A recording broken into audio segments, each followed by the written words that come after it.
Welcome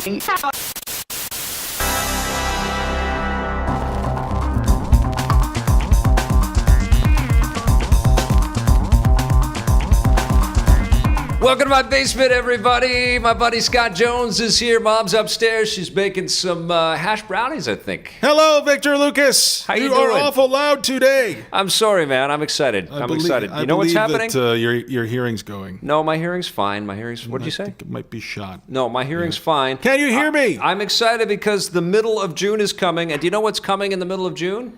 I don't know. Your Superman. subscription to Hustler? E3... The Last of Us. All right. This is an exciting month, man. All right. Well, it's exciting. Fill this podcast with lots of excitement, will you? Yeah. Well, that's what we're all about right now. Is just sort of exploring all the things that we are excited about. It's kind of a slow-ish time for games because of the ramp up. Slow-ish. I think that's being generous. Well, we're playing The Last of Us, so that's not that. Well, we're playing it, but the rest of the world, which is really the only world that matters, is not playing it. The real world. That's the thing. It's been like a gulf since what was the last big title we played? Tomb Raider?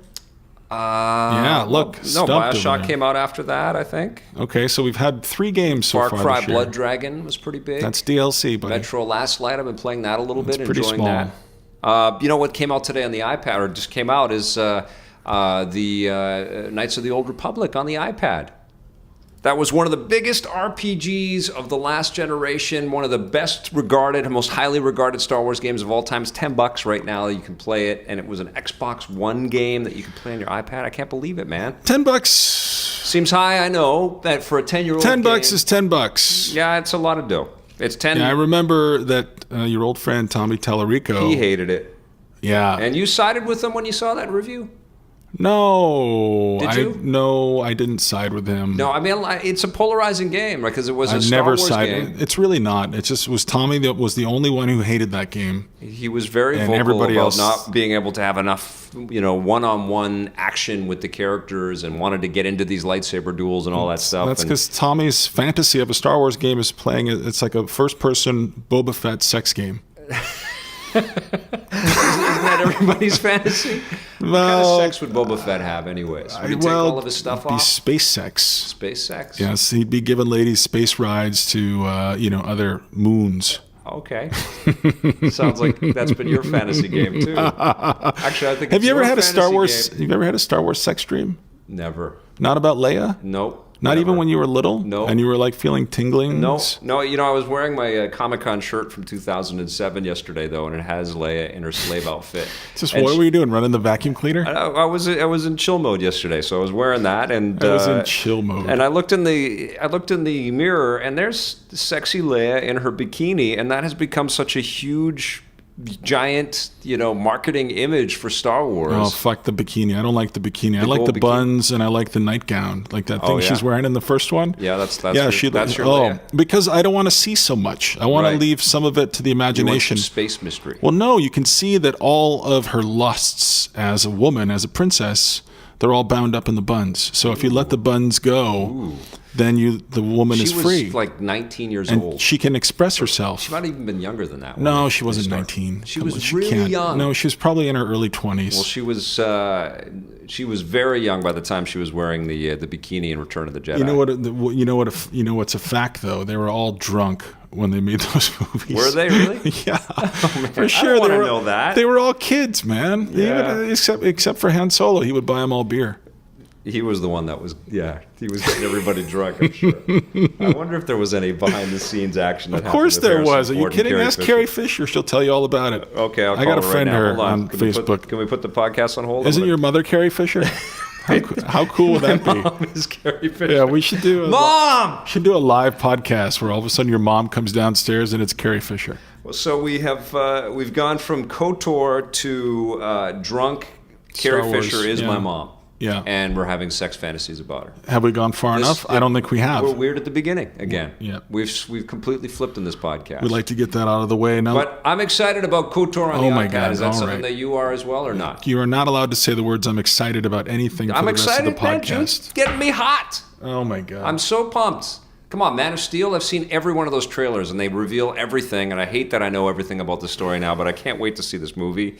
And I think at least I'm going to go see it at E3. They're having a screening for people that are attending E3. Some of the journalists, and I'm gonna be going to that. I cannot wait. So I'm going to take an E3 break. You know to what? Go see the Man of Steel. You also couldn't wait for Star Trek Into Darkness. Yes. And that punched you right in the fucking No, heart. it was fun. Punched you in the heart. It was dumb. It was going to be amazing. I can't wait. And then I it's, know. but it's not very good. Everybody. It was a little underwhelming, man. I've been reading Elias Tufexis tweeting about it, and he hated it. I think he's a big Star Trek nerd. I didn't hate it. It was not a disappointment like The Dark Knight Rises was for me. Because the story was tighter than that, but it was such a derivative, like note on note. We have to make the Star Trek fans happy, and we have to appeal to the mass more. You could just see the focus tests behind this movie, and that was discouraging. No, I just couldn't believe how unsurprising all of it was. Yeah. I guess I was hoping. Just gonna say it. I was hoping for a Kirk cameo. Yeah, Shatner. Yeah, I was thinking, I don't want to see another Nimoy cameo. I've seen that already. And then there's no reason for Nimoy to be in the fucking movie. And then all of a sudden, it's like, let's get our Nimoy cameo in here. It's like they remade Spock, the first you cannot one. do this. We have, we've already fought Khan, and we've suffered great personal loss. It's like, fuck you, everybody. Spoilers. Listen, the movie's been out for a fucking month. It's been out for 2 weeks. Spoilers. Spoiler alert. We have to write that into the description now. Well, too late. All right. I'm sorry. If you haven't seen the movie, you shouldn't see it anyway. It's worth seeing. You've got better things to do. It's a fun movie. We're all going to be dead in 100 years. Go visit your grandmother instead. Well, you can certainly wait until the Blu-ray comes out for sure. Or you could just skip it and enjoy the quality of life you already are enjoying. It's a fun movie. It's not really. It is a fun movie. My ass got sore. But let me ask you this. Did Fast and Furious 6 stick in your craw longer No, what a bunch Star of Trek? shit. Come on. That was shit. No. Yeah, and you know what? Shave an hour off that movie and I give it 3 more points. Really? Way too That would have fucking been a long. half an hour movie. Way too fucking long. And you know what? I'm kind of sick of our sort of let's spiral down to the bottom as quickly as we can. Everybody rushed out to see this thing because they know how terrible it's going to be. Right. Let's go in the other direction. This is the only reason why I'm really looking forward to Superman, because it's trying to be good. Yeah, it has to Let's try to be good. Yes. Let's gravitate towards good entertainment. Let's not gravitate towards stuff that just wants to be a romp through the fucking sewer. I understand that it can be fun for everybody, but that said, I want to see people trying to make a good movie. Fast and Furious started in the sewer, and it knows that it's in the sewer. Now it's in the sub-sewer. Just being self-aware doesn't make it entertainment. It was entertaining. I disagree. The whole scene with Ludacris fucking dressing down that stupid butler. Like, why do we need this? My life is not long enough to... You remembered that more than Star Trek. No, I remember all the shit in that movie. That was just shit. I thought the stunts were pretty fun in the thing. I thought you know what it is? It's a close-up of a wheel. Yeah. And then there's like a jump. And then, like, the thing that I didn't get to say in the review, and listen to me, the thing that I didn't get to say is the whole thing is so poorly shot. Like, for a car chase movie, right? The car chases are so visually redundant. Right. It's the same shot over and over and over again. And by the end, I was just fucking sick of it. 2.5 hours of this shit. That's too much. Lots of wheelies and burnouts and spinouts and flip arounds. It's the same thing over. You're looking at the same visuals again and again. It's Fast and how the hell did they make it to 6 of these movies? That's all it is. It's a bunch of car chases. I understand. You're not telling me anything I don't know. It's The Rock's muscles mixed in with all of that too. Lots of shots of gleaming arms, and then close-ups on wheels and stuff. I hear you. All of that shit. That's the stuff I knew going into that movie. I knew it too. But I still enjoyed it. I was still laughing, and I didn't love it, but I enjoyed it way more than I thought I was going to. I went into that movie thinking we are about to see. This is dumbest piece of shit. No, the best movie of the summer. That's what I went in there to see. I thought that I would... Really? Yeah, because I was ready for junk. And I just thought, you know what? Star Trek tried too fucking hard. This movie's not going to try at all. And look, it's probably going to knock it out of the park. I don't think Star Trek tried hard enough. I think they had a tighter script before, and they had a smarter script before. I think that they... that's the best Star Trek movie that they could make. It was a dumbed-down Star Trek. It was meant to be as palatable. It was like the McDonald's of Star Trek. Listen, I wanted Fast and the Furious to be good. I wanted Star Trek to be good. Neither of them is really very good. Fast and the Furious is pretty good. It's not even good. It's terrible. Don't see it. It's pretty good for a Fast and the Furious movie. There's so many other ways to do stuff. There's so many other good things. Fast and the Furious is Expendables for people that don't want to see blood. It's so terrible. It's all right, but Man of Steel, you're correct. They have to make it good. No, they're trying. Here are people who are earnestly trying to make a good film. Well, they're trying to make a good picture, as they used to say. It's Superman's 75th anniversary. This is the marquee character for Warner Brothers and DC. This is one of their flagships, one of their cornerstones. If they fuck this up, and they might, they'll have egg on their face forever. I mean, like, honestly, the Justice League thing gets derailed. They'll have to reboot it, but nobody will believe in a reboot another 5 or 10 years.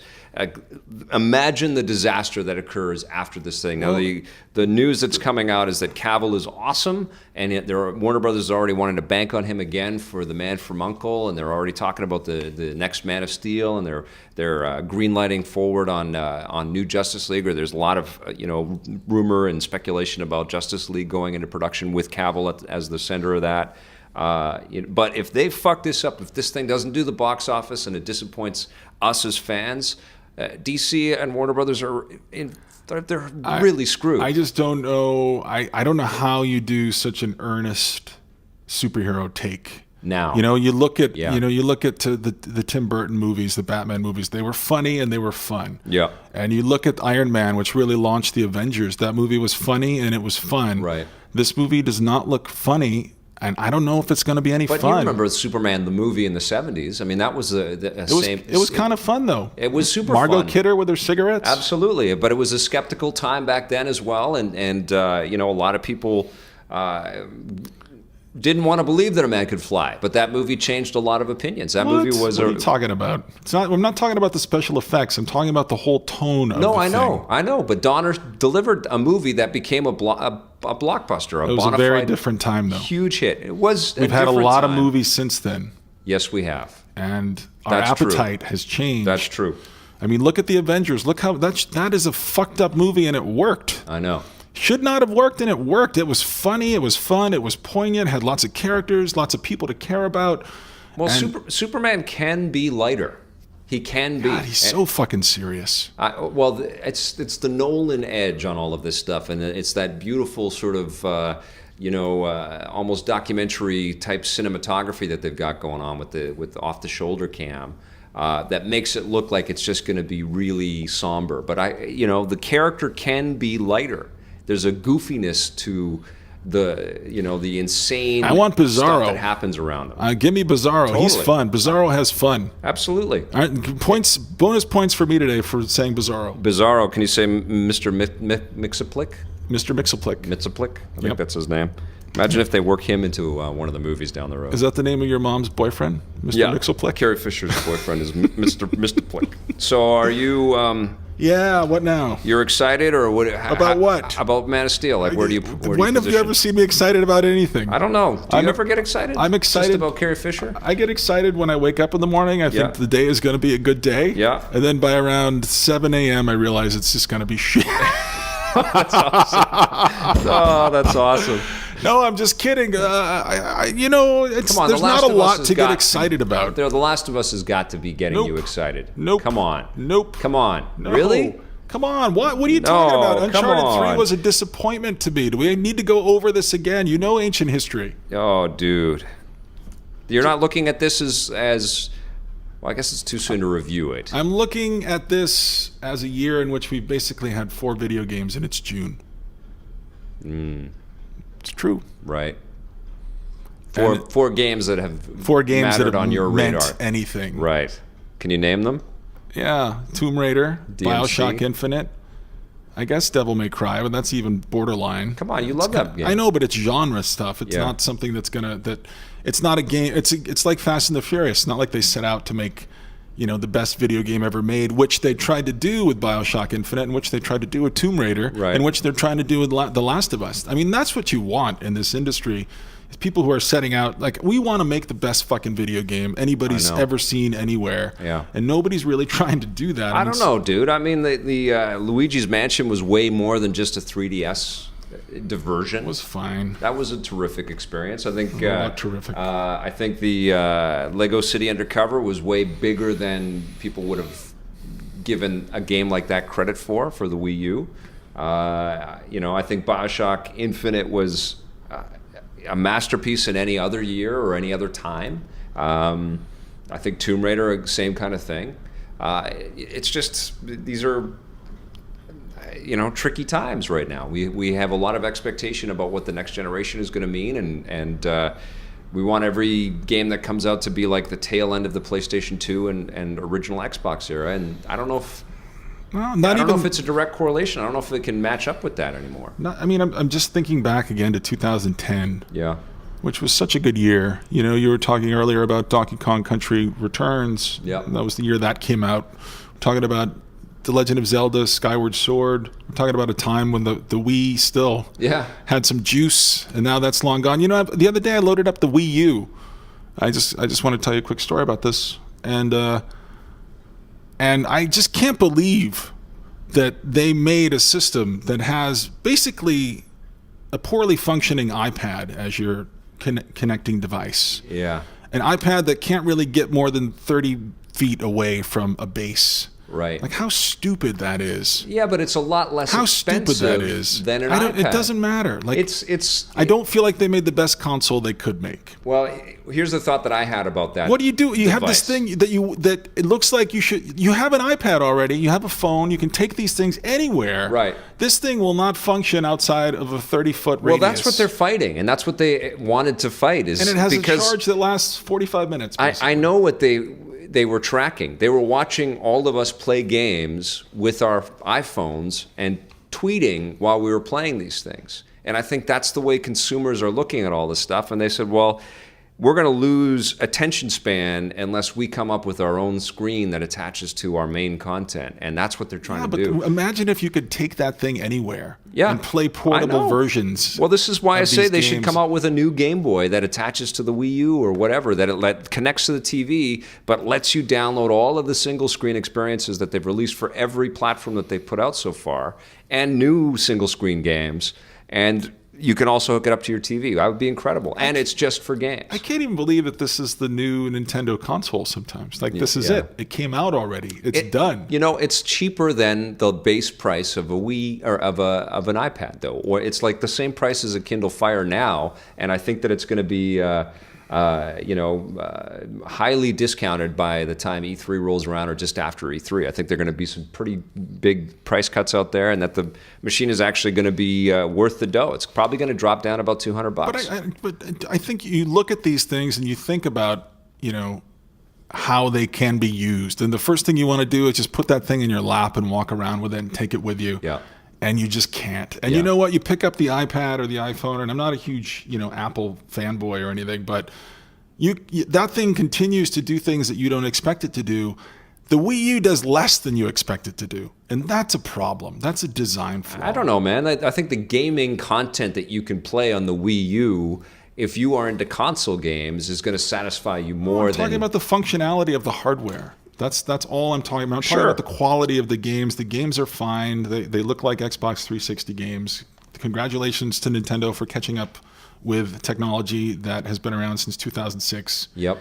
And I think that's a major talking point going into this next generation, is that it's not about technology anymore. It's about what you can do with that technology, how you string the technology or lock it down or lock it in, and the content quality itself, And I think that's what games like The Last of Us kind of represent as well. I mean, you look at a title like that, and it's such a beautiful, immersive escape of a game with incredible graphics that you think, well, how much better can games look anyway, And I don't think that the next generation is about that. I think it's really about portability and ease of entry, and it's going to be a pricing war as well. I think that prices are definitely going to be very different than they have been. Maybe not initially, but I think eventually. I think a big part of the strategy with digital delivery of this content is going to be finding new ways to price it, just like the Steam system has been so successful for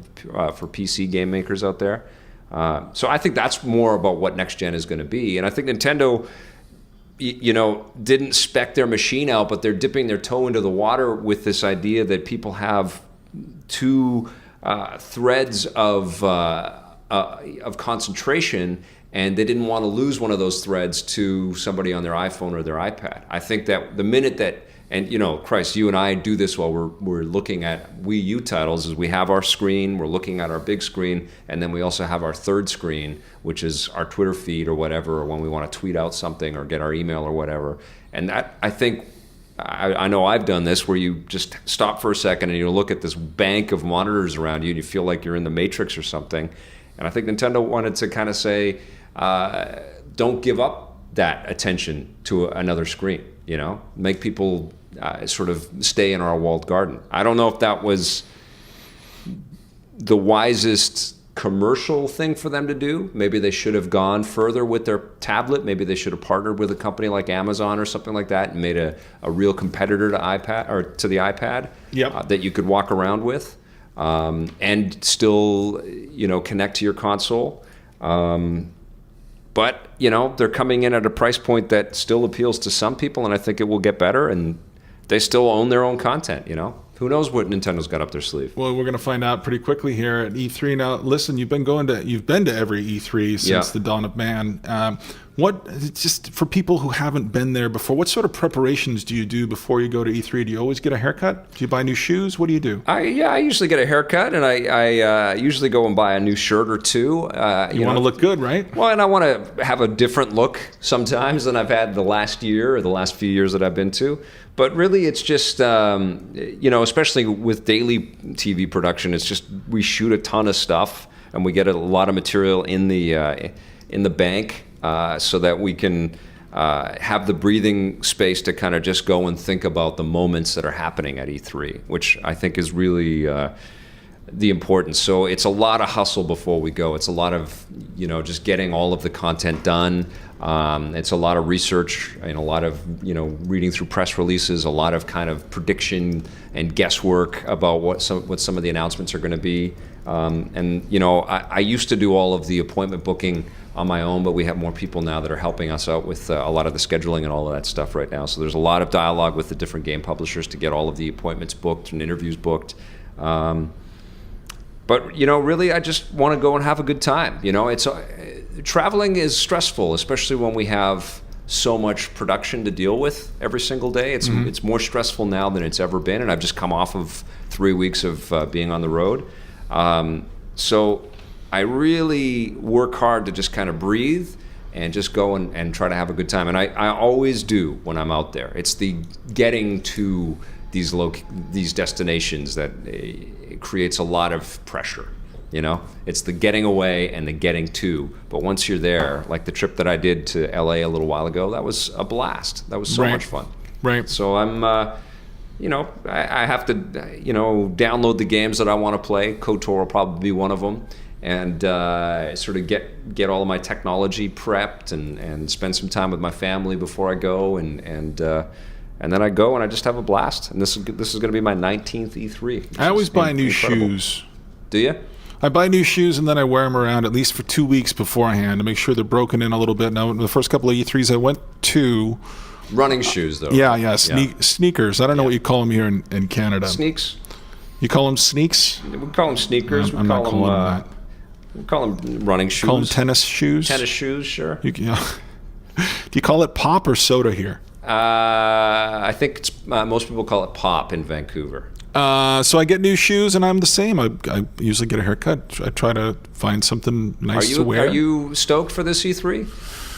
A little trepidatious, skeptical? I feel like I'm kind of done with E3. I don't know if I need to go anymore. I feel like I've been to all the parties. I've seen everything. I've been to like the old school Sony crazy shit party where you're using the they used to have really beautiful porta-johns there at those things, remember? Like the best portable toilets you've ever seen in your life. I spent a lot of time in those things as well. And they would give you the nicest piece. I know you don't eat meat, but the nicest piece of prime rib on a tiny little napkin, like a paper plate, and you'd stand there and you'd be watching like Mexican wrestlers get it on in a ring. Like I've seen the surreal, or little kiss, surreal of the surreal shit that you can possibly imagine. Yeah.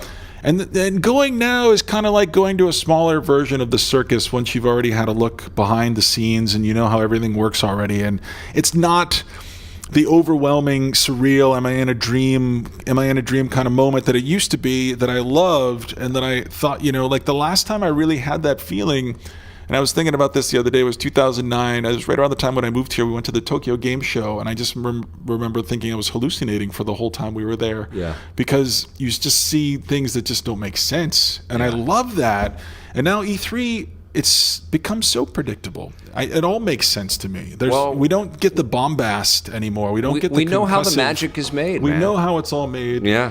And there's a lot of people making great games out there that won't have booths or won't be in booths. I just want to see at E3. people. I don't want to see crazy shit. I don't want to see booth babes. I want to connect with like a handful of people who I have grown to love in the last 10 to 15 years. Well, I was talking with other journalists on that last road trip that I went on, and I think you were talking to Adam Sessler. I was talking to Adam Sessler Jeff Keighley. Jeff Keighley, yeah. And who else? So those are the only two other journalists in the business. Reiner from Game Informer and Andy Mack from Game Informer, and God, everybody was there. Jeff Gertzman from Giant Bomb.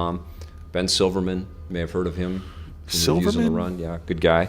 I think there's a real sort of popular opinion around the business right now that E3 needs to transition to becoming open to the public, and it needs to be more of a Comic-Con type of event. So what do? You sell tickets? Yeah, I think so. And then what? You put on a show for everybody? Well, I think that's what it's meant to be, and I think why not just include. But how do you make money off that? Because you can't like sell Firefly to E3, right? Like how do you you don't have personalities, so you have games to sell. Absolutely, we have personalities in the game. You don't have business. Panels. Absolutely. I mean, talk about the voice acting community and the acting community that's a part of it. The writers and draw is like Nathan Fillion or something. Well, maybe that's part of what E3 is as well. Maybe it's some of the video content. I mean, Christ, there's a Halo TV show coming that Steven Spielberg is attached to. That's an excellent thing to have at an event like this. Who cares? You meet the team and meet the cast. You want to see a Halo TV show? I do, sure. Absolutely. I love this idea that game content is evolving and creating stories that are going to move over to other media. I think that's absolutely the way that the business should go. No, games should not be like TV or movies. Games should be games. We've been over this. No, games can absolutely. They create incredible worlds. Games can do anything. Fantasy. Why absolutely. Mimic other mediums? I think it's including in other mediums. Why make a Game of Thrones TV show? I think that's such a fantastic, ripe piece of intellectual property. Of course, it would make a fantastic TV show. And guess what? It's one of the best on TV. Video games have lots of great characters and backgrounds and stories that would be perfect for television. Who are the characters in Halo that you give a shit about? I like the whole Master Chief thing and the whole UNSC. It's played out though, man. What's left? I think it'd be great. I think you can dive into it in a sort of a Battlestar type way. I think that Forward Unto Dawn web series surprised a lot of people with its quality. Absolutely, I think a good Halo show could get made. Fucking Neil Blomkamp still wants to make a Halo movie, man. I don't know. I mean, look at the movies that get made and how much they replicate what we think our experiences already are in video games. I remember seeing Saving Private Ryan when I was playing Unreal, and the gunfire was flying all around me in the surround sound in the theater, and I thought I was having flashbacks to playing Unreal. I had just put down my headphones and playing Unreal on my PC, and I was in a firefight, and I went to the theater to go see Saving Private Ryan, and it felt like I was doing exactly the same thing. No, I think the longer that games adhere to trying to tell traditional stories from movies and television, or vice versa, I think the more trouble we're just going to get into. I think games really need to free themselves up and just become something wild and crazy and do things and take us places that we've never been to before. I think we need I don't both. I don't want to go to places I've been to before. I don't want a TV show that takes me to Halo, and I don't want a game based on Mad Men. I think we need both. No, I don't think so. I think we need both. I think we need stories that are anchored in some traditions in games. And I also believe we need some Katamari Damacy's and some just fucking wild, crazy things. I think that's what's exciting about video games. Where are the wild and crazy things, though? We need more of them. I don't see right any. now they're on mobile and Ouya, hopefully. And instead, we've got a new Call of Duty Ghosts with the dog and with logs falling down the side of a mountain and with buddies helping each other. Still, because war is hell. People want that. Not as many people as used to. Yeah, still millions of people want that. But a smaller, ever-shrinking pool of still people. Millions of people want that. I know what you're saying. The exhaustion, for people that have been involved in the games for a long time, absolutely. Shoot over here! It's valid. Now absolutely. Shoot there! That's all valid. But still millions of consumers are lining up for their football games and their Call of Duties, and there's a business there, and people are in this industry to make money and be in business. this. but you know what? It's like the subscribers to Playboy. Your fan base is always getting older, and eventually they're going to die. You got to start courting new people. You got to start doing something new and different. You got to give them something new and different. I think there are some pretty cool and new and different things. Speaking of, where's the latest issue of Playboy? Is it down here? Where the fuck is it? What did you do with it? We're only hustlers here, man. We're a hustler-only basement. We have a no Playboy rule. They're not hardcore enough. So the summer of movies has begun. You are absolutely right, my friend. We are going to see a lot of movies this summer. A lot of these movies will amaze, but most of them will probably disappoint. On Facebook, we have a Vic's Basement Facebook page, and I ask people what they're most excited about, and it's all Man of Steel or Pacific Rim. And I know that you are personally excited for Elysium. But I think this is going to be Pacific Rim. You know, I like Del Toro. Yeah, me too. Are you kidding? I can't wait. That looks great. I can't wait. I can wait. Actually, I hate when we say that. I can't wait for this. I can't wait. I get super stoked for this stuff. We are not young anymore. How many times have we not been able to wait for something only to have our hopes and dreams dashed and crushed beneath the weight of something terrible? I look at my action figure. I got a stack of Superman figures behind me on the wall right now, and I can't believe that we're getting a modern, state-of-the-art Superman experience where the guy has incredible heat vision. We had this already in 2006. That was okay. That was shit. What do you mean it was okay? In that movie, that thing was horse shit. It wasn't horse shit. That was garbage. That was the How many times one. did you see it? I owned it on once, Blu-ray barely. and HD DVD. I've seen it like 5 times. I really? liked that movie. Yeah, I liked it, but it made me sad because the guy looked so much like Christopher Reeve. I just miss Christopher Reeve. And the other thing I thought about was that I wish I had a kid to watch this movie with, and now I do have a kid. So I can't wait to show my kid. It won't be this Superman. Right. It'll be maybe the Man of Steel 3 if this thing is good. If it sucks, holy shit, I'm gonna go bury my head in the sand. I'm gonna be so sad. Justice League stinks, man. They're so boring. Justice League does not stink. It stinks. No, it does not stink. They are all so boring and grave. No, they are not. Hawkman is stupid. Hawkman is ridiculous with his giant wings. And you can't make Aquaman cool even though... the Joker's the only one who has fun. Nobody else has fun. Lex Luthor looks like he needs to take a poop. No, Lex Luthor has some fun. He's when does he have fun? Evil genius. He has some fun. Oliver Queen has fun. Deadshot has fun. There's some awesome stuff in the DC world. Joker, I like Joker. They've just gotten started. They need to find richer ways to go in. Do your Kevin Conroy. Joker must be behind this. That's good. That sound like him? Yeah. There you go. All right. Really nice. All right. Well, we're gonna end on that note. Yeah. I can't wait for all of this shit. I know Scott can't either, but he just can't admit it. We'll see you next time on Vic's Basement. Right. Make sure you subscribe to us on iTunes. Wait a second. Stitcher. What's that? Stitcher. There it is. Stitcher. Bye, guys. Mom, you got those brownies? Mom! See you next time, everybody.